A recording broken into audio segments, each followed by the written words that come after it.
अशोक चौधरी के उस ट्वीट को कैसे देख रहे हैं, जिस तरीके से उन्होंने कहा है कि देखिए उनका ट्वीट तो बहुत ही आपत्तिजनक है। अब घर में कोई गार्जियन है जिसके बारे में इस तरह की बात कहीं से इसको उचित नहीं कहा जा सकता है। माननीय मुख्यमंत्री नीतीश कुमार जी की उम्र से क्या लेना देना है। नीतीश कुमार जी का योगदान बिहार के लिए इतना शानदार रहा है कि हमेशा इतिहास उनको याद रखेगा और आज भी हर तरह से रात दिन बिहार के विकास के लिए नीतीश जी काम कर रहे हैं।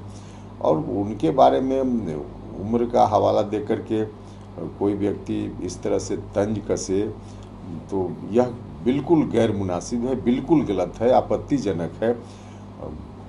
कैसे उन्होंने किया यह सवाल उनका है, लेकिन व्यक्तिगत रूप से मुझको तो बहुत ही आपत्तिजनक उनका यह। उन्होंने ये भी कहा कि अगर वो नहीं समझ रहे हैं तो उन्हें समझाना छोड़ दीजिए। फिर सफाई भी वो दे रहे हैं कि हमारे नेता देखिए सफाई तो बाद में दे रहे हैं, उसको भी हमने देखा है, लेकिन अब कोई सफाई का मतलब नहीं है।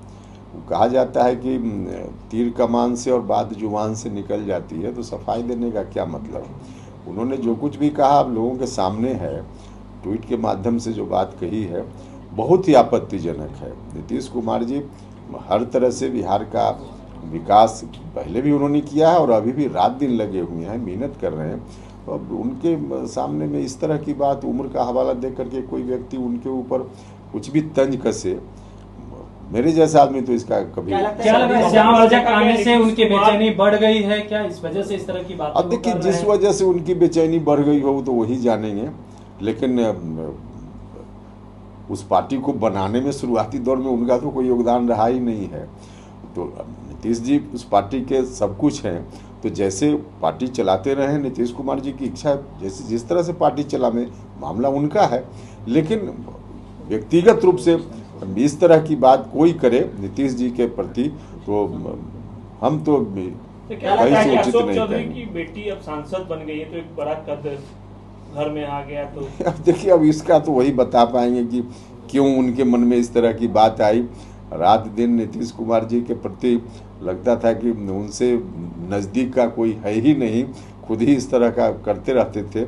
अब आज की तारीख में अब क्या है नहीं है इस पर तो वही बताएंगे, लेकिन जो कुछ भी उन्होंने कहा है बहुत ऑब्जेक्शनेबल। क्या लगता है जल्दी में सब कुछ ठीक नहीं चल रहा है, जिस तरह से पिछले दिन किसी त्यागी ने जो त्याग पत्र दिया उसमें भी आपने बोला। अभी देखिए जेडीयू का मामला है, उसमें अब पार्टी के अंदर क्या चल रहा है मुझको क्या मालूम, लेकिन जो बात बाहर आई जो हम लोगों ने देखा उसके आधार पे जो ट्वीट है हमने भी पढ़ा है उसको, और इस आधार पे हम अपनी बात जेडीयू को एक्शन लेना चाहिए। अब यह बात हम कैसे बताएं, पिछले दिनों देखिए बयान दिया इस पर हम कैसे बता दें कि एक्शन लेना चाहिए कि नहीं लेना चाहिए, वो पार्टी का मामला है। हाँ जो कुछ भी कहा गया है किसी को भी अच्छा नहीं लगेगा। नीतीश कुमार जी के प्रति कोई भी व्यक्ति इस तरह की बात करे तो किसी को अच्छा नहीं लगेगा। नीतीश कुमार जी लगातार बिहार के विकास के लिए दिन रात एक करके अभी भी मेहनत कर रहे हैं, और तब उनके बारे में कोई इस तरह की बात करे तो यह बहुत ही गलत है, यह किसी को भी अच्छा नहीं लगेगा। क्या झारखंड चुनाव लड़ रहे हैं सर? नहीं अभी देखिए